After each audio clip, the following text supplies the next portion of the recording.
Hey guys, how was last night's Iowa caucus? Wasn't that insane? It was literally like the caucus that would never end. In fact, it still hasn't ended. Judging by the results from Google, who I've been refreshing almost crazily trying to see who won, we don't know. We have no idea. Unless, of course, you're Mayor Pete Buttigieg, who claimed victory last night in Iowa as he headed to New Hampshire. Bernie Sanders also gave a speech that showed that he was really excited and thought that he too won Iowa. Meanwhile, Joe Biden said bye Felicia to Iowa and quietly left for New Hampshire and is probably thankful that the media is so focused on what happened at the Iowa caucuses that no one's paying attention to how poorly he may have done. Now, it's been kind of a weird space, and I'm sure you're hearing all sorts of things about like phone lines being jammed, precinct captains going home and going to bed without turning in the results from their precinct, and an app that just couldn't get off the ground. For those of you that remember 2012, Mitt Romney's presidential run, they launched Project Orca, and it was an app for Get Out the Vote. It had predetermined text messages that would be sent to supporters to encourage them to turn out to precincts and vote. It was also supposed to aggregate precinct numbers to tell them which supporters hadn't voted yet. Nevertheless, they launched it on Election Day. They had run some beta tests. It seemed like it would work, but when Election Day rolled around, it did not. It actually just totally crashed. It was super buggy. And shocker, here we are in 2020, Iowa caucuses, first in the nation and last to report, I guess, because we still have no idea. But they wanted to use an app, and apparently the app went about as well as Orca in 2012. So right now, Iowa's trying to figure out what's going on. Candidates are just now focusing on New Hampshire. They've left Iowa. Reporters are still trying to sort out, how did this even happen? It happened because we decided to use technology at a pivotal moment in an election primary without truly testing it on a large scale, right? Like, who saw this coming? A lot of people saw this coming, and it doesn't make them feel very good that they get to tell Iowa, I told you so. But now the first in the nation could be the last to report, and a lot of people are wondering, how is this going to help campaigns?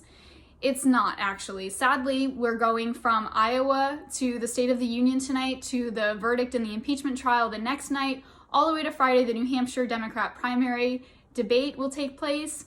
And then we're rolling into New Hampshire. Guys, this is insane. So any candidate that would have emerged victoriously due to count and won delegates in Iowa and use that momentum, the momentum is now being squashed, and it's actually, unfortunately, going to probably cause some candidates to stumble. It's going to cause fundraising numbers to lag. It's going to cause candidates to lose the momentum and the second win they would have gotten in Iowa. But the reality is now we're asking, is Iowa really a good place to begin the first in the nation for caucuses? And guys, I don't think that we should put a nail in the coffin of the Hawkeye State at this. I just think that maybe, hear me out, maybe we just continue to stick with what works, right? If it's not broken, don't fix it. And apparently the reporting of precincts and caucuses previously have worked beautifully. We've gotten numbers, it's taken some time, we've used the telephone lines. I don't even know. But I can tell you this, the absolute one winner of last night's Iowa caucuses was Mayor Michael Bloomberg out of New York City. He's been running a Super Tuesday strategy and focusing on the larger states that will vote in March, and people are telling everyone that that's the craziest thing I've ever heard. But after last night's Iowa caucus turnout and event, it doesn't really seem that crazy, does it? Candidates are lagging, wondering what's happened. Turnout in Iowa was not as strong as they had hoped. It was 170,000 caucus goers turned out, which is the same number they saw in 2016. And to give you a comparison, in 2008 when Barack Obama was running and Iowa caucus happened, 240,000 people turned out to show Iowa and explain how excited they were and that he was going to be the nominee.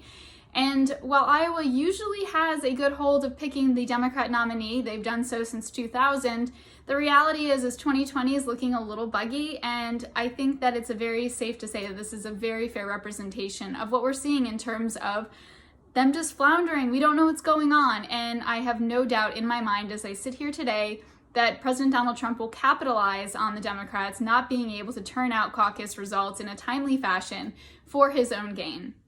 So I don't know, maybe this is just a dumpster fire, guys. I have no idea. Tell me what you think. Who do you want to see win Iowa? I'm going to continue to monitor it. I'll check back in.